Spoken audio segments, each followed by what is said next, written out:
Well, good evening and welcome to Thursday Night Live.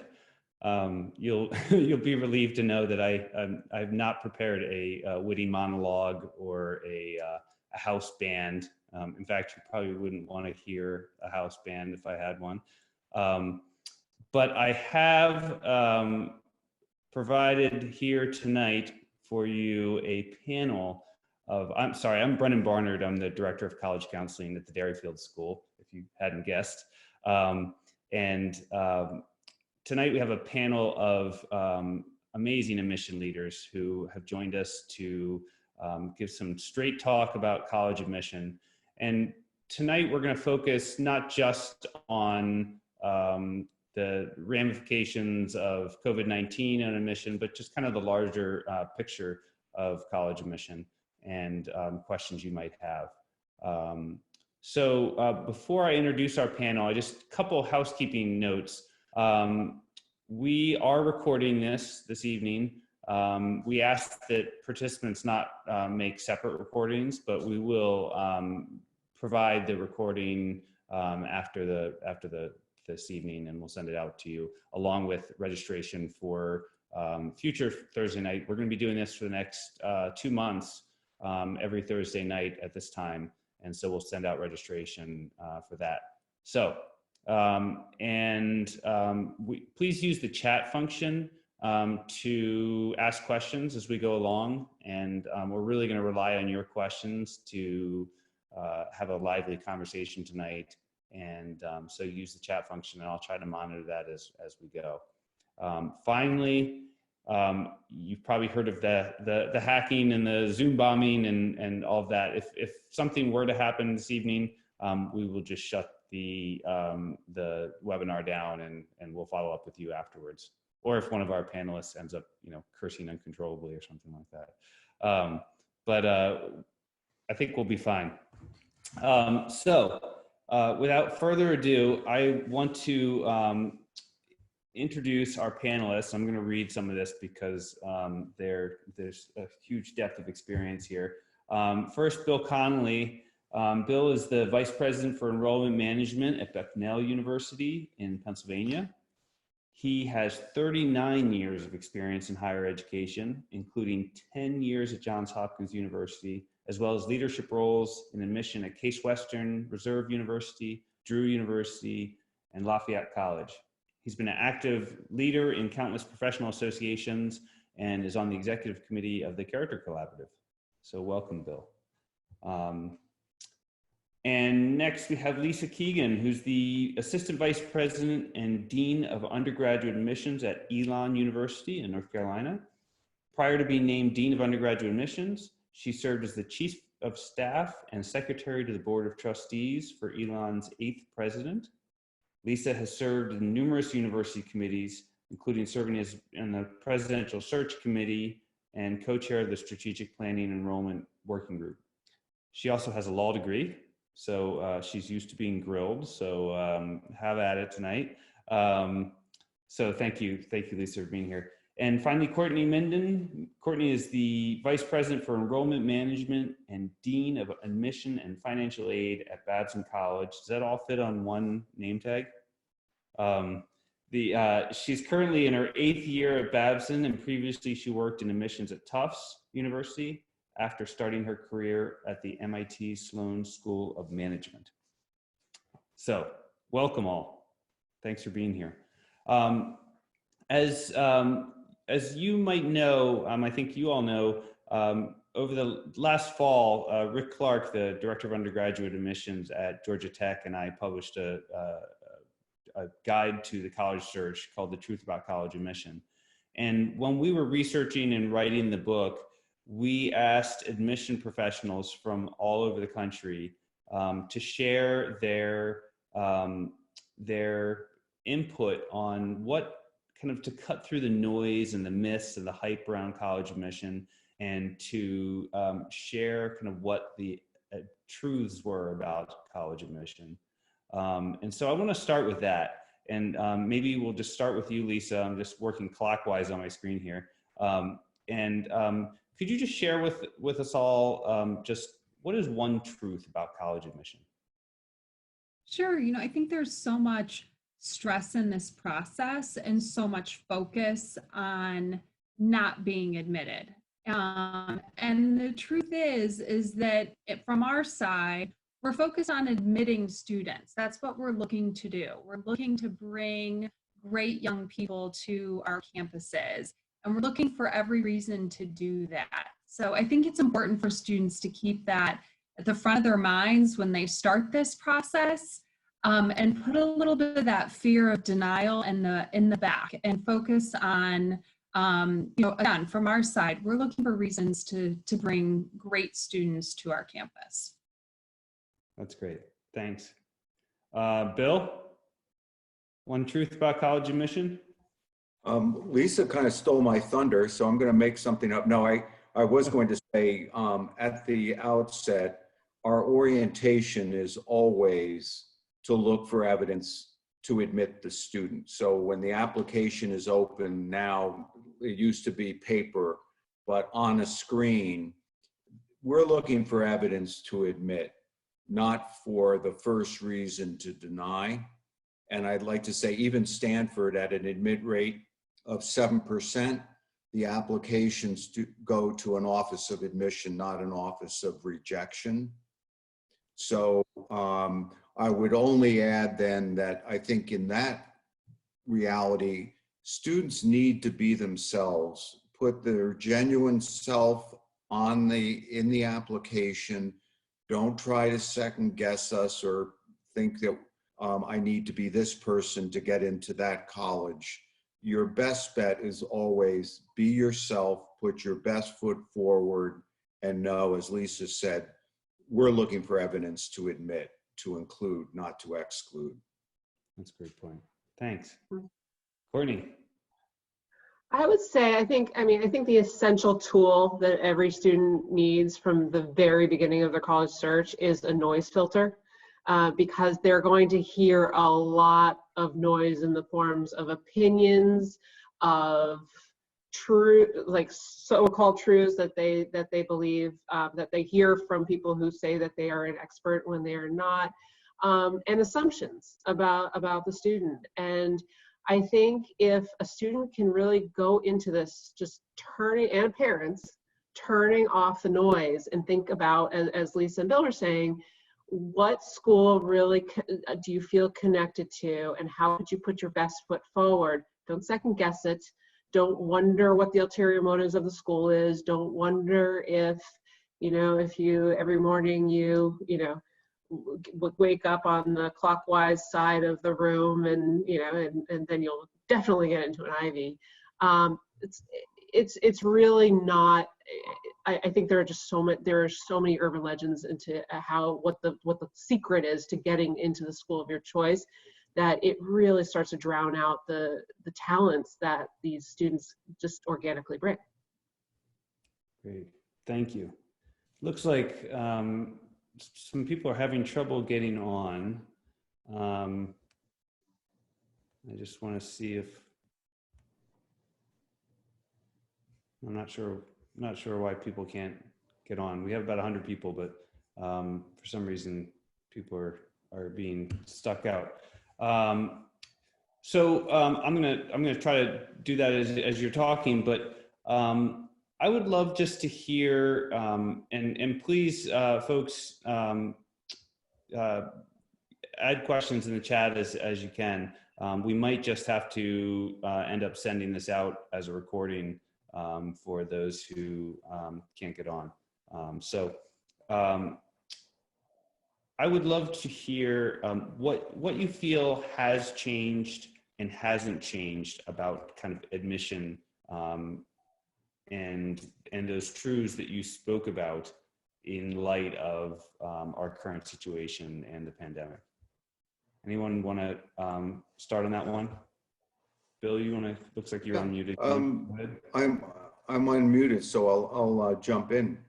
I think that really the shelter in place, so to speak, the decision we made at Bucknell on March 10th to tell our students who were then on spring break, do not return, we're closing down. for the balance of the semester as a residential education platform and moving remote. But it was, you know, really a week and a half later that we released our regular decision. So we were not in a position maybe a month earlier that we might have done something different in terms of numbers of students admitted and that sort of thing. So in a way, the timing was such that we had already put our admission offers into the mail for the class of 2024. What I think might happen, a couple of things that I think are likely to unfold is we are perhaps likely to see more students request gap years or deferrals. And that is something we don't have any real signal on yet. You know, we're still using May 1 as the candidate's reply date. But I suspect that's going to be one of the first trend elements is students who have asked for defer to the following year. And we don't have any strong opinion there, although we do typically approve deferrals on the basis that they're doing something that is not quote unquote academic. You know, so I think what we're going to hear more of this year is I can't come to Bucknell. I'm going to do my first semester, you know, at a local community college and then come in the middle of the year. Typically, we would not accept that as a basis for deferral. So stay tuned. But I think that might be the first stage of something's different this year is the volume of defers. Great, thanks. And Lisa or Courtney, can either of you speak to some of those issues around deferrals? I think one of the questions in the chat here is, one, will you cap deferrals? And another question we got leading up to this was, how will the deferrals from this year then affect your class next year? Does that mean it's going to be twice as selective next year? And how does that all work? Maybe you can, Lisa, do you want to start? Yeah, I think it's important, you know, for seniors that are considering deferrals to reach out to their top choices and figure out what that process is. And exactly ask those questions as Bill mentioned. Are you going to be able to defer just for a semester? Is it going to have to be a full year? And what are you able to do during that deferral period? I think a lot of schools are, you know, making those determinations right now. Like at Elon, for example, we haven't yet thought about a cap for deferrals, you know, and what exactly that's going to mean for next year. I think we're navigating the unknown every single day, just like the students that are moving through this process. But it is important to understand for each school how you go about submitting that request. And what your options might be. And you can do that just by, you know, contacting the admissions office and going from there to understand when you could enroll. We're getting a lot of questions from enrolling students, you know, what if we're not moving in the fall? And, you know, I know schools, every college is having that conversation right now as well. We certainly hope that we're going to be welcoming students to campus in a really traditional way. I think for juniors that are just starting this process and are, you know, thinking about college, the process is definitely going to change for them in a couple of ways. You know, we have to make determinations on how we're going to evaluate those applications, right? A lot of students are moving to pass-fail grades. You know, we're dealing with a situation where students aren't able to take standardized tests in a traditional way. You know, for example, right now, my institution is not test optional, but we're having that conversation, you know, should we be? And, you know, as we're looking, SAT just canceled their June date. So, you know, we know that we're going to have to look and evaluate applications very differently because students' experiences are different based on this situation. And we have to acknowledge that and recognize that. Yeah, I would echo, oh, sorry. No, go ahead. No, I would just say, I would echo a lot of what Lisa said, but I want everybody to also remember that, we are really excited about this class. That's the one thing that hasn't changed, is that we put in, students put in about 18 months worth of work to get to this point of, starting when they were juniors. And we're trying, in the short term, we're trying to keep the experience as personal and as individualized as we possibly can. And so the question about defer caps has been asked to me, and I'm thinking about it, but I'm a little hesitant because everybody's situation is going to be a little bit different. And so what I'm trying to steer our students to is, let's have that conversation with an admission officer to say, is it a travel problem? Is it you don't want to be online? We also are fortunate enough to have a January entry point. So we do sort of anticipate, funny enough, there are a ton of students from January who are asking, can I come in the fall instead of January? And we're saying wait and see, but there might be sort of a rearranging of the deck chairs. We just don't know yet. I mean, everything is just so dependent right now on the date. I mean, if we open up in June, it's going to be a vastly different story than if we open up even in July. Like 4 weeks is going to make a lot of difference, and that is 5 weeks from now or 6 weeks from now. So we really are just trying to emphasize that we're all trying to figure this out together, and let's just talk about it. That's great. Thanks. Could we just come back to the pass-fail thing that you mentioned, Lisa? And if schools are going pass-fail, I mean, I think this is there's a question in the chat, and I've heard this from a lot of colleagues. Most schools have put out statements saying that that's not going to impact students at all. And I believe that that's kind of what you're telling students as well. I mean, any thoughts on the pass-fail piece? Bill, do you want to, since you're unmuted? I think, we're putting it in context, so questions like this make me think that people think that the more than 20,000 high schools in this country all have the same transcript and all have the same grading system, and they don't. I mean, we are very used to letter grades, number grades, 1 through 7, portfolios. So the notion that we have an algorithm, at least in the holistic admissions process, and that all of a sudden seeing a P or an F grade will send us into a tizzy, just isn't true. So I think that's a tempest in a teapot. We're going to, just as our own students, we've had the debate on our campus on, do students opt in this semester, spring semester, to a pass-fail? What's that impact on, medical school applications? So this is not unique to high schools. It's going on in colleges. But from an admissions point of view, we're used to variance in grading systems, and we'll take this one in stride. I would also say that I've heard from conversations with colleagues that a number of schools are adopting a 1-year test optional program. Bucknell happened last year to this entering classes, the first class with a test optional that we adopted through the normal, rigorous, time-consuming governance process.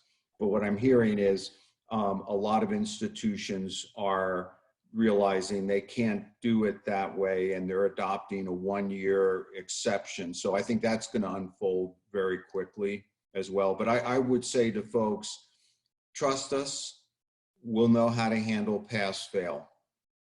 And everything else. Yeah. Yeah, I mean, so like you mentioned with testing, there's been changes every day in terms of schools going test optional. Both SAT and ACT released kind of announcements yesterday about how they're going to be approaching things, or or at least in the short term. ACT talked about an online test. And so I think when we talk about test optional policies, a question, and this happens in any regular year, but I think this could be especially interesting this year for students. They're wondering, when should I submit tests and when shouldn't I?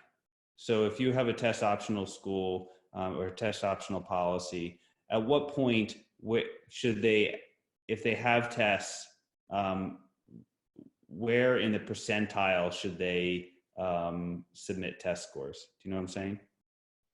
You know, if their test scores are in your school's 50 percentile, should they send them, or should they only submit test scores if it's in the 75th percentile? I think that's really specific. I think if you see that those test scores are in a school profile, I would say are above the mean, that you should consider submitting them. I also think, remember, again, I guess I'm just going to emphasize the things that haven't changed. We are still going to take the students in the context of their environment. And so if you want your testing, if you are at a very, for instance, I'll be self-indulgent for a second. We emphasize math like crazy, and we're a business school. And so if you feel like you're at a school that doesn't give A's in math, and you know that you're going to do really well on the math SAT, well, that's going to help your application. That's going to help put your application in the context of your environment. And so I think, again, we have a long road ahead of us to sort of think about when you submit an SAT score and when you don't. And I think those are conversations you should be having throughout the fall with schools and with your counselors. I don't think we can kind of give that magic formula right now, but if you can get in the mindset of what enhances my candidacy, and maybe in some cases in this year, because you didn't get to take a test at the optimal time or a test at all, it's going to be okay. We're not going to make a note if you didn't submit them, but if you think it can help you, do it. Great, thanks. Yeah, I mean, it's really, your application is what's the story I want to tell about my education and my experiences, and how's that reflecting what I've done, right? And what yeah, go ahead, Bill. Yeah, I was going to say, Brendan, I like to put our decision to go test optional was really fundamentally about giving the student more ownership of their narrative. And I think this notion of the students, gaming it or figuring out where am I, better positioned to submit or not to submit. We train our readers, we recalibrate, and we remind them, you do not ask the question when it's a non-submitter, why didn't they submit? That defeats the whole point. Right. If our philosophy is they didn't submit because they didn't feel like that was a part of the narrative. And then, so yeah, we're going to put a lot more emphasis on the transcript. And we tell people, students, so you opt out of the testing, that's great, but please know, then we're going to look at the transcript as the holy grail of your academic record. But in the end, it's your narrative, you choose. And earlier, the great comment was, don't overthink this. Don't put it through a filter and try to, figure out what the odds are. That's just not a winning approach. Right. Are there pieces because of and maybe in your experience as a test optional school, and or are there pieces moving forward this year that are going to be more important? Like one of the questions is letters of recommendation from teachers and counselors. Are those going to be weighted more heavily with pass fail and test optional? Are there other pieces that are going to stand out more this year in applications because of some of the challenges? Or is it really any different? Courtney, do you want to take that one? You know, again, early days, but I think one thing we are going to probably be putting extra attention towards are the years where you did have grades. So, and I would say senior year, provided I'm finding wood to knock on, that will be back up in the fall. We are going to be looking at your senior year grades probably the same way we would have looked at your junior grades. That's great. Thanks. There's a question here, and are recruited athletes able to apply test optional? And the answer is, unless you know differently, the answer is yes at most schools. Bill, do you, as a actually, I'm glad that was, they are one of the currently 3 exceptions. We're a Division I university athletic program. We have 27 D1 sports, men and women, and we're part of the Patriot League, which is the only league other than the Ivy League that uses an academic index.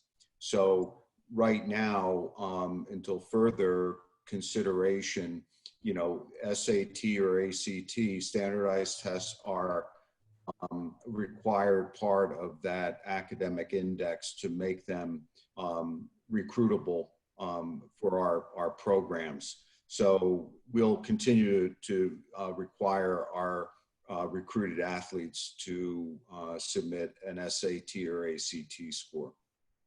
Are there conversations happening within the Patriot League or other leagues about that, given the testing challenges this year? We have not made, at least I can't speak for the Ivies, but as the Patriot League, we have not made the determination to adjust our AI for this year. But frankly, by this point, because so many of our athletes are recruited relatively early and they know that they're going to be subject to testing, I would say that probably 90% of the students that are in our coaches recruiting pool probably have testing. And, you know, as Lisa pointed out, the June test date has been canceled. But I was on a call the other day with the college board, and the intention is that beginning in August, there will be a test date every month, which simply means they added September. So I think there's going to still be, you know, a lot more to unfold in the next 3 to 4 weeks about how testing will become available. But I think the Patriot League will probably still stick to testing as required of its athletes. Great, thanks.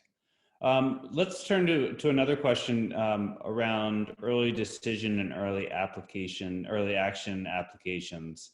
Are there any conversations happening in your office or among colleagues that you know of about changing deadlines in the fall based on things that have happened now and just everything we're seeing? It's probably a TBD based on where things stand, but Lisa, do you want to mention? Yeah, I saw that question come in on the chat, and you know, I definitely understand that our listeners and viewers want, you know, definitive answers, and unfortunately, we're just not quite there yet. I think, you know, I think it's just important to recognize that we are all in this together, and we will adjust as necessary depending on what unfolds. You know, just as Bill said, in the next 3 to 4 weeks. I think if we're able to welcome visitors back to our campuses, you know, in July and August, and you know, we're able to have people there, that's something we're going to have to, you know, think about. But yeah, I'll be honest, on our campus, we're not quite there yet, thinking about moving those deadlines back. But I think, you know, we are all adjusting to this new normal. And we're going to be taking all of that into consideration as we start to turn our attention towards making those final decisions regarding admitting the next class. That's great. Thanks.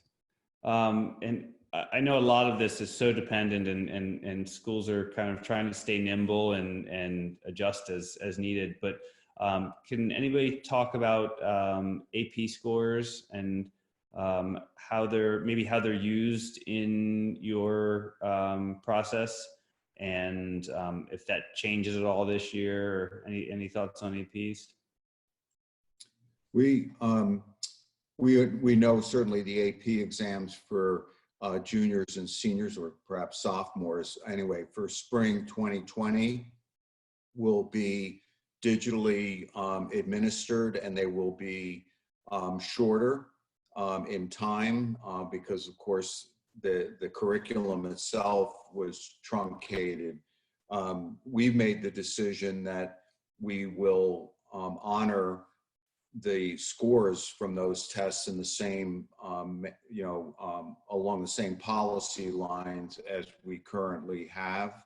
So we're not readjusting to say, well, it was a 1 hour exam instead of an hour and a half or whatever. So we're still going to acknowledge the test results in the same manner as previous years. So I would simply, tell students who are ready to sit for those in May to do the best they can, be well prepared. And I'm a former AP US history teacher, so that was in the Jurassic era. But anyway, the fact is, we always view it as not a way to speed up your college career, but to better prepare for your college career. And so I would tell students and families that remains the fundamental benefit of AP, is they've, through most of the year, had a rigorous curriculum, and I'm sure the exam is going to be a very rigorous one and reflective of college level work. Well, and half that material on the AP US history exam hadn't even happened when you were teaching it, right, Bill? Exactly. I couldn't get to the Vietnam era in 1976, so I don't know how AP USC history teachers are doing it now. My admiration to them. Absolutely. I want to turn to another question that came in from before, and that's what role, and Bill, you've done a lot with Character Collaborative, and I think you all have been in these conversations, that what role does character and ethical character and kind of commitment to the common good, what role does that play in the admission process for you in your offices? I can take that. It's huge with us. It is a big part. I always say the academics are sort of the backbone of the application, but then, we're trying to assemble this campus at a small business school, and and I always say is we're trying to find the business leaders we want to have, and ethics and character, and in terms of entrepreneurship, the ability to be creative and to be able to pivot and to be able to fail gracefully and fail successfully. They're all huge. And so we really do look in, and also a lot of our classes are team-based, so it's at the forefront of all of our minds when we're reading the application through the essays and through the recommendations and sometimes the interviews. Is this a student that we want to see in our classroom within a team or within a business setting? So I would say the academics are very easy to individually kind of take a look at and assess, but as a team, when we're in committee, the majority of our conversations are, is this student somebody who is going to really be a value add to our campus from a character standpoint? So it is hugely important for us. That's great. Thanks. Bill or Lisa, any thoughts on that?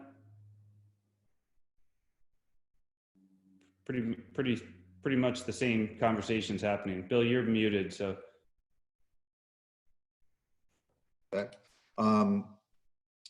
What's so interesting is that, now, we have never seen a greater demand for character than we have right now.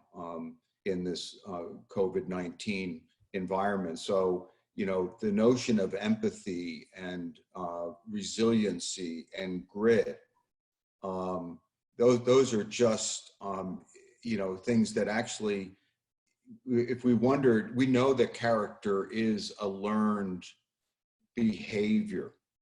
You know, you're not born with it or without it. It's something you learn. And I think many of our students have learned it in the normal circumstances of their life, and a lot of students haven't. Well, I think now we're seeing, you know, this as everybody's in the laboratory of how do you develop the skills and traits to not just survive, but thrive in this environment.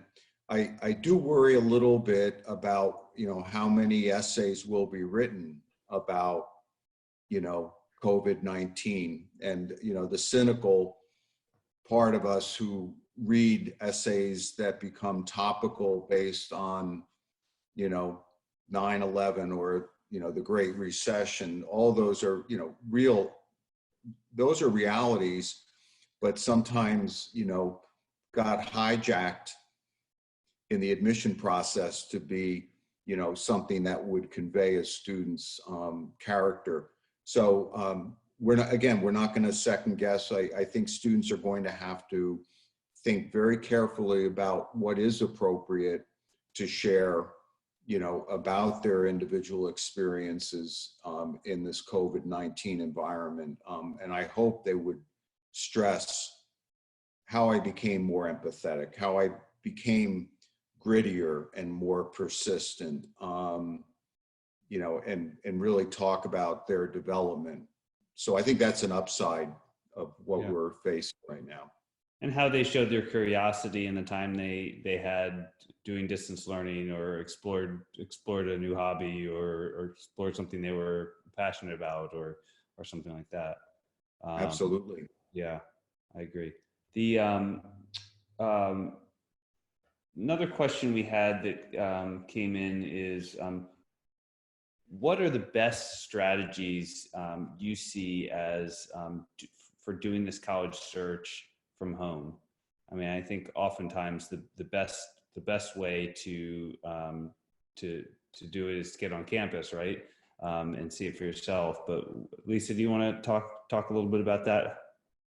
No, I have to tell you, I was really reassured yesterday. I was talking to a parent that said, who has a senior making the decision and is down to 2 schools. And she said, you know, I have to tell you, we're probably doing a deeper dive into each school, because we can't go and just say, oh, that one admitted student program answered all of our questions. We're really plugging into the virtual sessions and, you know, the live chats and virtual classes. And so I think that was reassuring, you know, as we're putting all of this, the virtual resources out there for students, that it's helping them. And I think it's almost giving students a different glimpse into the college than they would necessarily have had just from, you know, a 2 or 3 hour campus visit. You know, they have a chance to look inside the dorm rooms virtually right now, and they can, you know, attend virtual sessions and, you know, maybe sit in on classes where some schools don't always let sophomores or juniors do that. So it is a different college search process, but there's a lot of information, you know, at everyone's fingertips right now from the comfort of their homes. Yeah, I mean, more than anything, you know, we've sort of said, you know, as admissions deans, the last thing we ever thought we would say is that we couldn't have prospective students on our campuses. I mean, it's really the worst nightmare. You know, you want everybody to come and really get that feel, but I think they still can virtually and social media. I think you can learn a lot about campuses by watching their response to this situation as well. You know, a little bit of a glimpse into the personality of a school by what they're posting and what they're saying. And so I think that it is a little bit of a different approach, and we definitely, you know, we all hope that we can welcome students back to campus soon, both our current for sure and certainly prospective. But I think there are, there are just so many more resources that students can take advantage of that we didn't necessarily have before virtually. Right. People really build out their platforms for doing that. That's right. I mean, we're at a point right now where there's a lot of what we've done. We're kind of having these aha moments of why weren't we doing this before? So to be clear, we will do everything we can in person from this point forward, but I think we're going to have a virtual open house every year because it is serving more students who couldn't otherwise come to campus.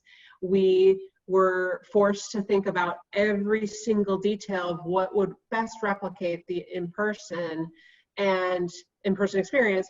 And so now we're able to even be more personalized and more, as Lisa said, more detail oriented. So it's kind of, I'm not saying that out loud too much in front of my staff because I need them to focus right now, but we have a lot of work to do in the next year because we're going to be doing both. But I think another good resource to remember is that our current students are home right now. And experience at Babson, our students left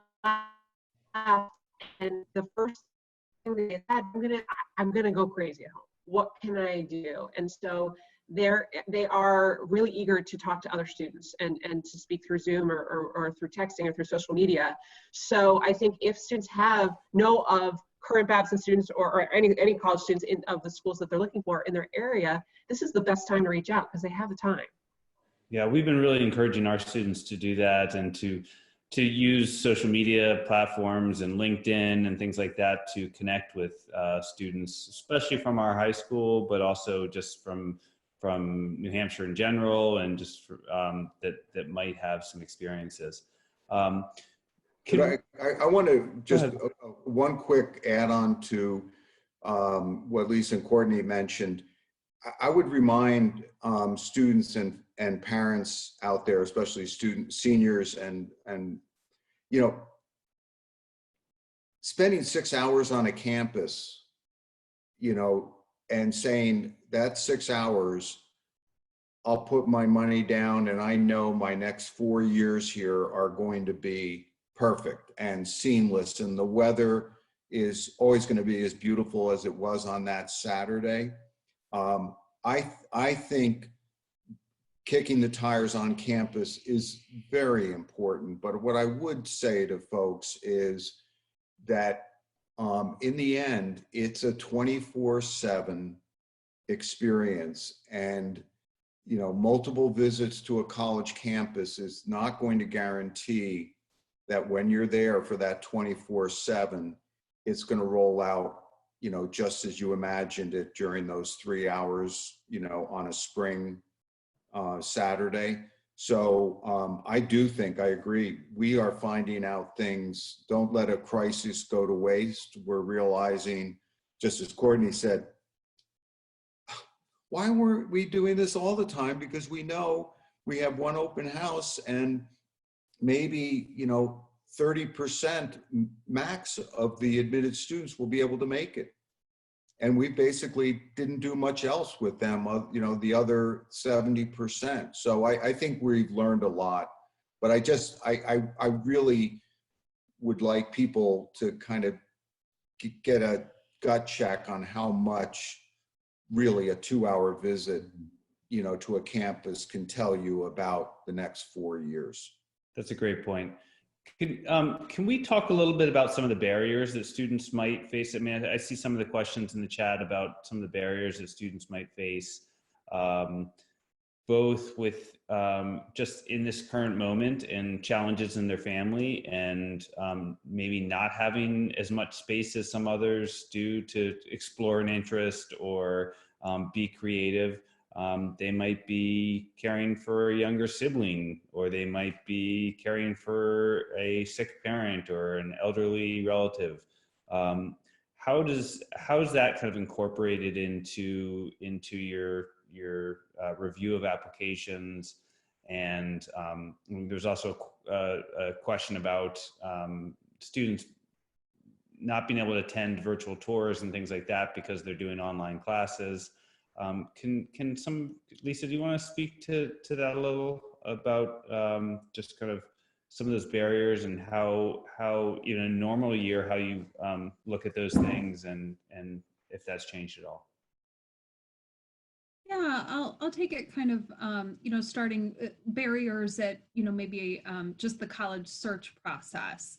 Yeah. And, I think, one of the questions was about, the inability to attend some of the virtual sessions. And I think, it does go to the second part of, is it going to create barriers when it comes time to the application? And it is about sharing your particular story and your circumstances.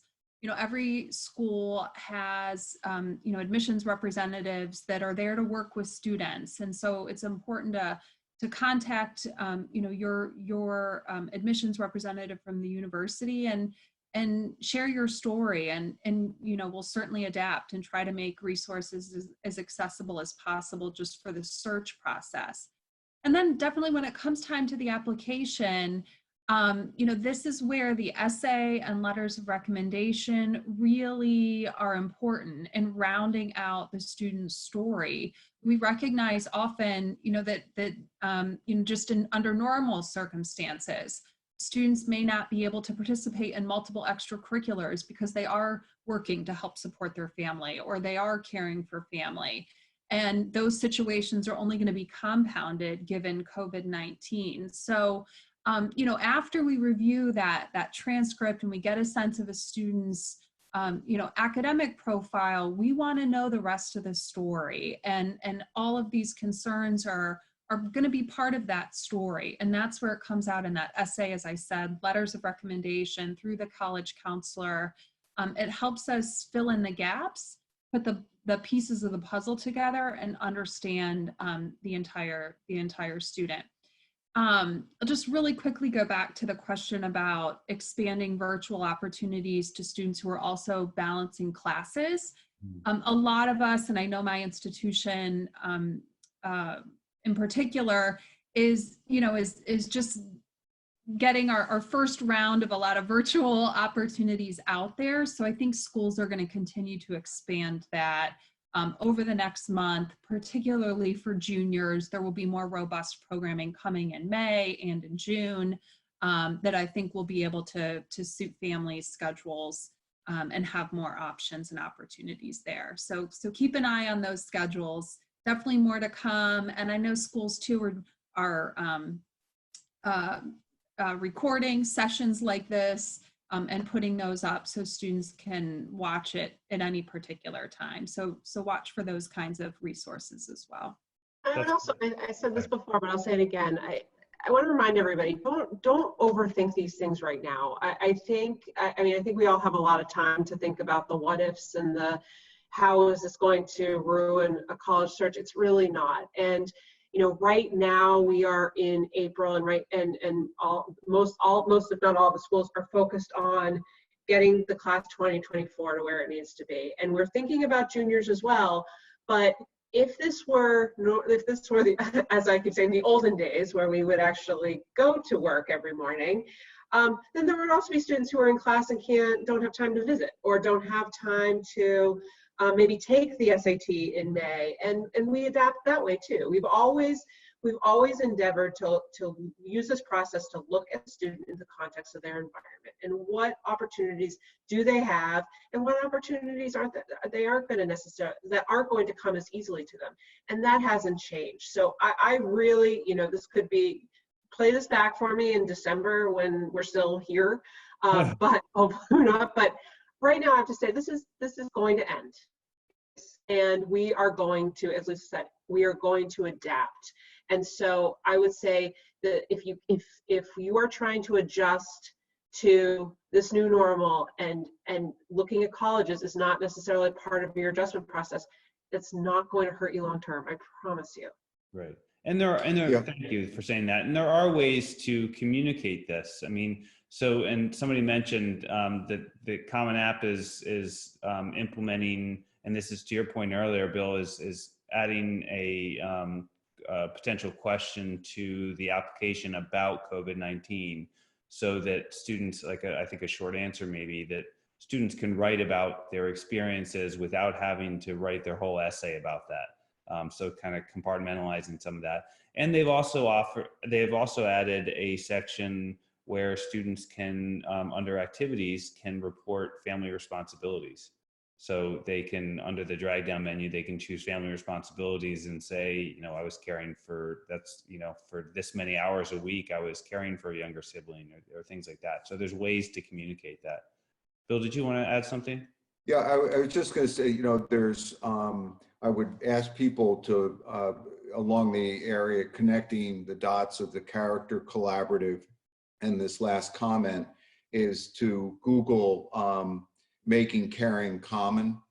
You know, and the fact is, you know, this isn't new.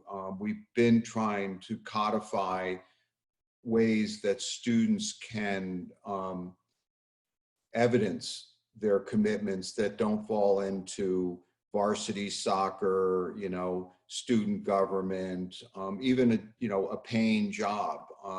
We are really interested in what responsibilities students have, and you know, taking care of a sibling, a parent, or working to help ends meet. Those are hugely important. So I just would, you know, suggest to people, check in on making caring common, because that will tell you so much about, this is the kind of literature that Courtney and Lisa and our colleagues around the country are reading. And we want our students to be responsible, caring people.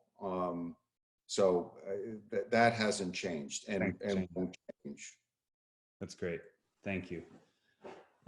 So I'm just looking at it. We've about 10 minutes left, and I'm just looking at a couple of their questions in the chat here. I think a couple people have mentioned this issue of demonstrated interest, and maybe you could just talk about demonstrated interest in terms of applicants showing how much engaging with the school in different ways, and how much that factors into your review of applications. And maybe you could just, somebody could say something about that, the role of demonstrated interest in your process and how that's changed at all, given what we're facing now. Lisa, do you want to start with that? Sure. You know, we are a school that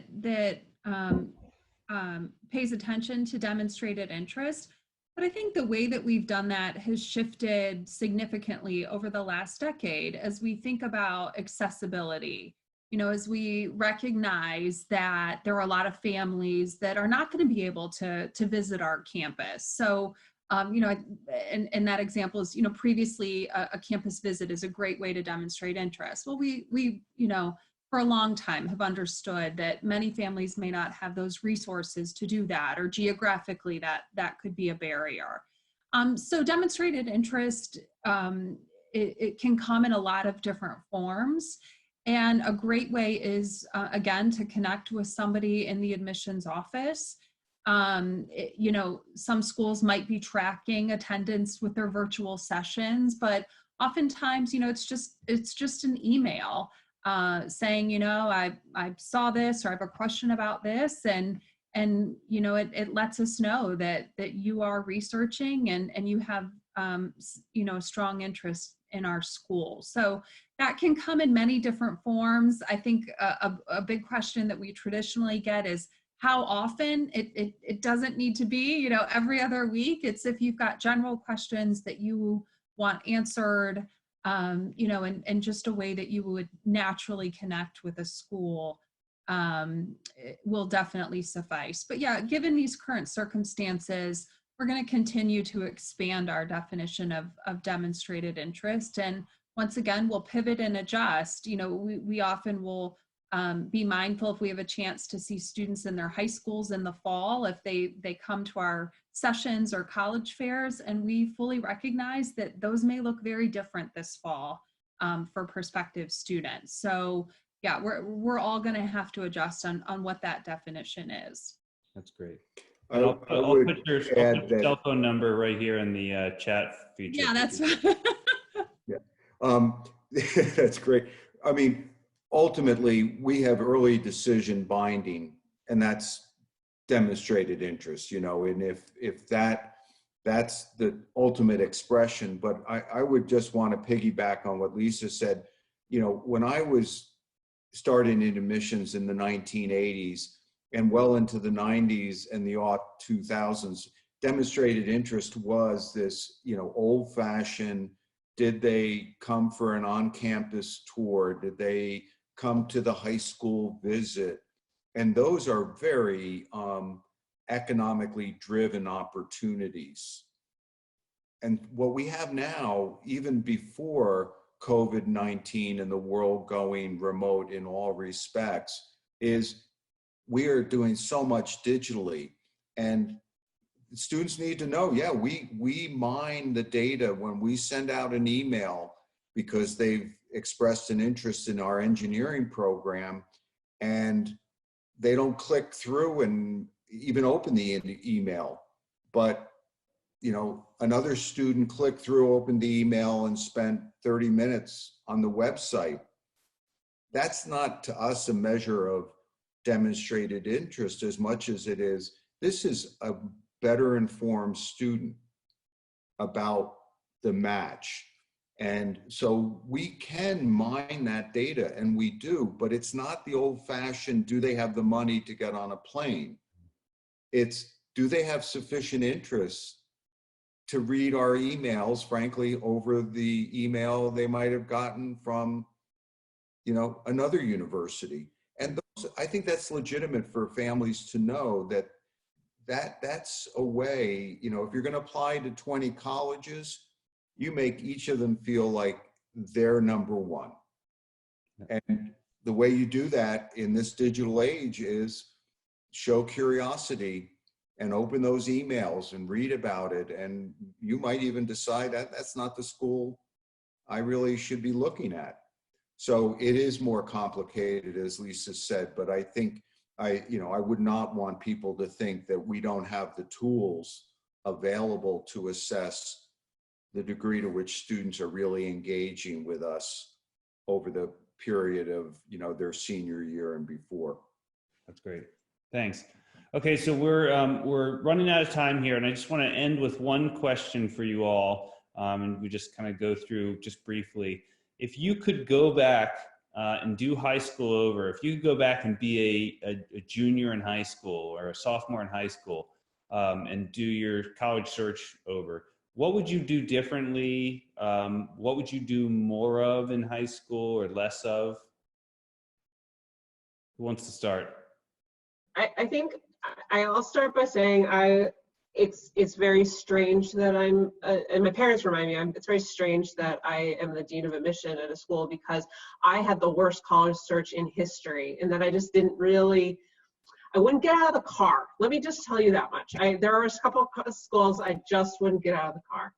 And a tour of I won't name names, but a tour of a massive metropolitan college consisted of, well, I'll say it was BU, because I saw it before a Red Sox game. My dad drove me down Com Ave, and that's how I saw BU. So I think that's probably an easy answer. I probably would have been a little bit more thoughtful. I was the worst college applicant ever, but I was also the luckiest because I did find the school that I was meant to be at. And I knew as soon as I got onto the campus, and I did get out of the car. But I think I would tell 17-year-old me is that, you know, this is an amazing opportunity. And the fact that I had the ability to, you know, have all these options and to really think about what I wanted in a school, what I didn't want in a school, I shouldn't squander it. And so yeah, a 17-year-old me would get a real talking to from I'm not going to tell you my age, but now me. Lisa, do you want to go? Yeah, I hate to say it, but I probably would have listened to my parents a little bit earlier in the process. You know, when my dad dragged me kicking and screaming to an open house at a small college And I said, there's no way I'm going to this school. I want to leave the state. I'm not going to this school. I want to go to a big state school. And then during that open house, I recognized this is exactly the kind of environment I'm supposed to be in. So I shifted my college search and ended up, at a relatively small school that was a really good fit. I think probably more than anything, what I would change though is what I did in college. I wish I had taken more classes that just sounded interesting. Rather than kind of sticking with that, oh, I need to do this and check this box and, accomplish my major. I wish I had just signed up for some things because the professor sounded great. The class just sounded really interesting to me. That's the time to do it. That's great. Thanks. What do you think, Bill? Wow, I can't even remember when I was in high school. It was that long ago. No, you know what, I'll take a little twist on your question, Brennan. And what I would say is that I just feel really lucky. And I was lucky because that was the generation where we didn't overthink it. It was, July, August of your senior year, rising senior, and somebody said, oh, you're going to go to college. I went to an independent school, college prep. And, we knew all those years that was kind of what we would do next, but we didn't get on it as a sophomore or a junior. And we didn't go visit campuses even in the summer of junior year. We kind of wrote off to these colleges and they send these, beautiful catalog of courses with black and white photos, and via carrier pigeon, right? Yeah, by carrier pigeon. And so what I would say to students is replicate that part of my experience. And that is, don't overthink it. Don't get, and I think Courtney touched on it at the very beginning. Don't put on this filter. This is not, where you go to college is not the most important decision in your life. It's easy to transfer. It's a lot harder to get a divorce, So, the fact of the matter is that, today students and parents are overly concerned. There is no one right college. There's so many colleges that will work, as Lisa pointed out. So kind of go with your gut. Don't get overwrought with this. Be yourself. Turn back the clock. I mean, that's how I did it. I ended up at a place that, I was lucky, admitted me. I don't know what they saw in me, but they saw something. And maybe that's why I'm in admissions, because maybe, my job is to find the hidden gem. But anyway, go well, go safely, and go with confidence. Be yourself. Great message to end on. Thank you all. Thanks for joining us and for your wisdom. For those of you who joined us, thanks for being here. We will work out the kinks for next time. So please tell your friends and students who were not able to get on today because of our technical issues. We will be sending out the recording next week, next Thursday night. Joining us for our Thursday Night Live will be Jim Bach from Swarthmore and Renee Patrick Turner from Wash U in St. Louis and Don Bishop from the University of Notre Dame. So join us then, and thank you all again, and have a wonderful night.